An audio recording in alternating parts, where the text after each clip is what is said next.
এয়া আহি পেলাই জালনী ক্লাব পাইছোঁহি আৰু মোৰ সকলো বন্ধুবৰ্গলৈ নমস্কাৰ জনাই মোৰ নতুন এটা ভিডিঅ'লৈ সকলোকে স্বাগতম জনাইছোঁ।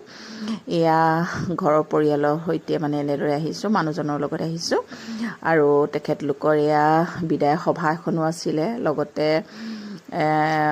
মিটিং এনেদৰে আছিলে আৰু প্ৰগ্ৰেমো হৈ আছিলে আৰু এয়া আহিছোঁ। এতিয়া আহি পেলাই আমি সোনকালে আহিলোঁ দেই, অলপ আমিয়ে প্ৰথম আহিছোঁ বুলি ক'লেও বেয়া নহয় বাৰু।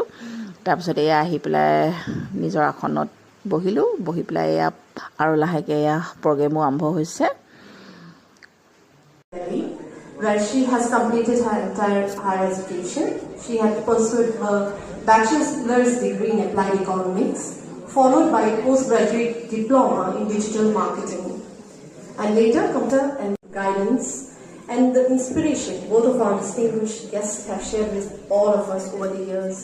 To honor this remarkable path and এয়া খোৱা ব্যৱস্থাও ধুনীয়াকৈ কৰিছে আৰু আমি এয়া এনেদৰে জুচ আৰু লগতে এয়া পকৰি আৰু কিবা কিবি দিলে আৰু এনেদৰে মই লৈ লৈছোঁ খাবৰ বাবে।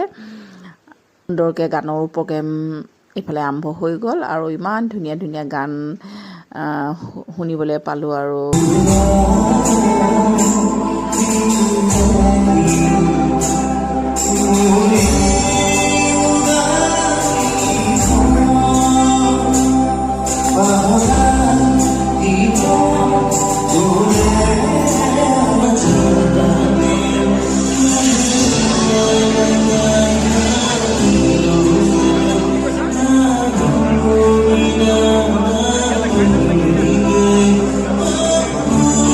গানৰ প্ৰগ্ৰেম হৈও আছে আৰু লগতে খোৱা ব্যৱস্থাও হ'ল আৰু আমাক সকলোকে ভাত খাবলৈ এনেদৰে মাতিলে আমি গ'লোঁ আৰু ভাত পানী খাই মেলি উঠিলোঁ। উঠি পেলাই মই ভাবিলোঁ যে সৰুকৈ ভিডিঅ'টো বনাই ফেচবুকতে সাঁচি ৰাখোঁ বুলি ভাবিলোঁ আৰু সকলোকে গুড নাইট জনাই মোৰ ভিডিঅ'টো আজি ইমানেই। এতিয়া টাটা বাই বাই।